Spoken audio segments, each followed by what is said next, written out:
I'm here with Paul Owens, one of our actors. Well, one of me. Well, yeah. On the One Ring project. So tell me about your role as an actor in this project.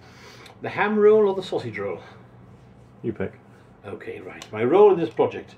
It's a good question actually, because it's the same as the .com thing, yeah. The meerkat cannot get you the cheap car insurance, but he can get you the compare the meerkat.com. Simple. Well, so with me, it's sort of, yeah. Well, what am I? It's a good question, really. So I'm an amorphous sort of narrator. I sort of do the voice of Tom Bombadil. I think there's a couple of hobbits in there somewhere, and even an elf or two. Definitely an ent, but usually I'm me. Do you do something in your head to get into that narrator role? Yes, I've got a very, very strange kind of what would I call it? It's like having a rheostat or a mood thermostat in a way. It's bizarre, and I almost can see the levels.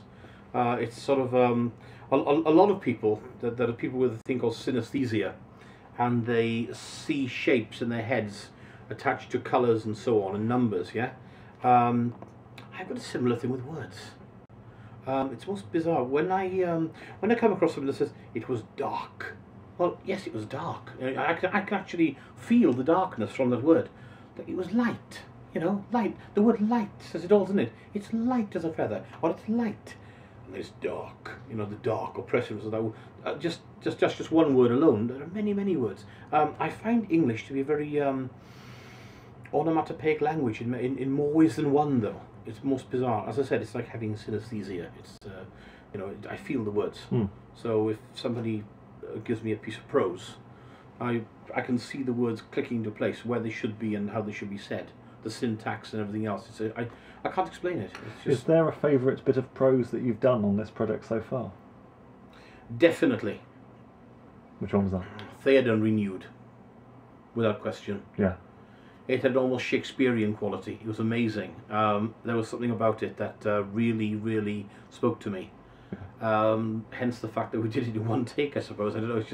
It yelled at me. The whole thing yelled at me.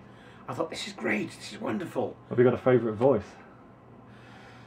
It's got to be the deep chap, the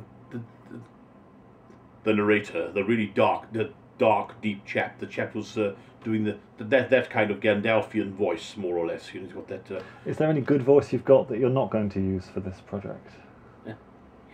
Yeah, well, I got this sort of generic American accent going here, and I used to talk a lot on the telephone to a guy called Peter Phillips in Mahwah, New Jersey, and he'd talk like this, and I'd talk back to him, and he'd say, "Buddy, don't do that. That just unnerves me."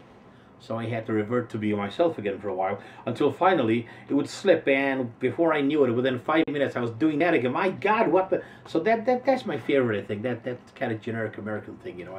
I love that. Yeah. Well, look at what's the guy's name? Hugh Laurie in House. Yes. He was cited as being one of the greatest American actors who ever lived. Then he turned to the man who'd written it and said, "You do know I'm English, don't you?" Well, totally threw the chap. He honestly believed that Hugh Laurie was putting the voice on, the English voice, that is. You know, but we all know differently, don't we? You know, I say Blackadder, you know, and so on. Fantastic stuff, yeah. How are you enjoying working on the project? I'm loving it, utterly adoring it.